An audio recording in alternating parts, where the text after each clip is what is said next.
నమస్తే. తిరుపతి జేటీవీ న్యూస్కు స్వాగతం. ఆదివారం తిరుపతి హోటల్ బ్లిస్లో ఫుడ్ ఫెస్టివల్ జరిగింది.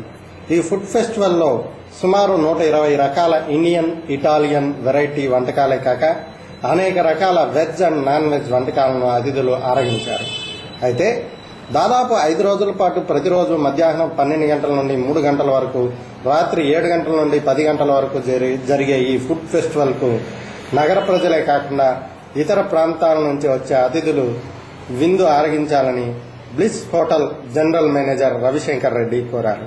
ఈ విందు ఖరీదు పెద్దలకు 450 రూపాయలు, పిల్లలకు 340 రూపాయల చొప్పున వసూలు చేస్తున్నట్లు ఆయన తెలిపారు. ఈరోజు బ్లిస్లో ఫుడ్ ఫెస్టివల్ స్టార్ట్ చేస్తున్నామండి. ఇందులో ప్రత్యేకంగా ఉండడానికి కారణం మనం ఢిల్లీ సే రోమ్ తక్ అనేటువంటి ఫుడ్ ఫెస్టివల్. ఇందులో ముఖ్యంగా Indian items and as well as Italian items మన ఈ కుసైన్ అంతా మనం యాడ్ చేయడం జరుగుతుంది.